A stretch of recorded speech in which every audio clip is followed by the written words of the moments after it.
मित्रों, आज की कहानी सफलता और असफलता को लेकर हमारे स्वयं के विचार और भाव के बारे में है। हम जैसा सोचते हैं वैसा हो जाता है। अगर हमें सफलता प्राप्त करनी है तो अंत तक प्रयास जरूर करना चाहिए। बहुत पुराने समय की बात है। एक राजा युद्ध में हार गया।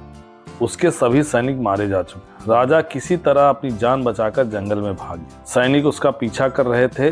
उनसे बचने के लिए वह एक गुफा में छिप गया। सैनिक राजा को जंगल में खोजते खोजते उस गुफा तक पहुंच गए। गुफा के अंदर राजा को ढूंढा, लेकिन सैनिक उसे ढूंढ नहीं सके। बाहर आकर सैनिकों ने बड़े बड़े पत्थरों से गुफा का द्वार बंद कर दिया। गुफा बहुत गहरी थी। अंदर की ओर राजा छिपा हुआ था। वह काफी थक चुका था।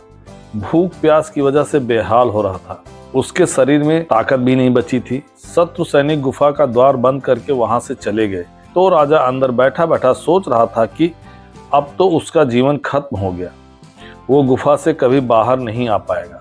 निराश हो चुके राजा को तभी उसकी माँ की एक बात याद आई।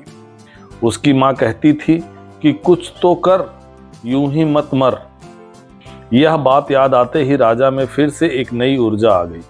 उसने सोचा कि कोशिश किए बिना हार नहीं मानना चाहिए। राजा ने गुफा के द्वार से पत्थरों को हटाने का काम शुरू किया।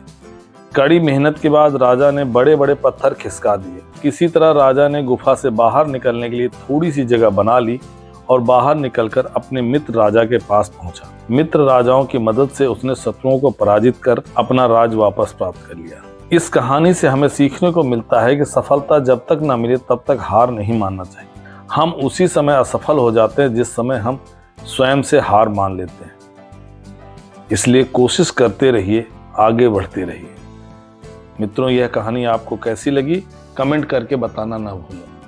साथ ही इस चैनल को शेयर करना, लाइक करना और सब्सक्राइब करना ना भूलें। धन्यवाद।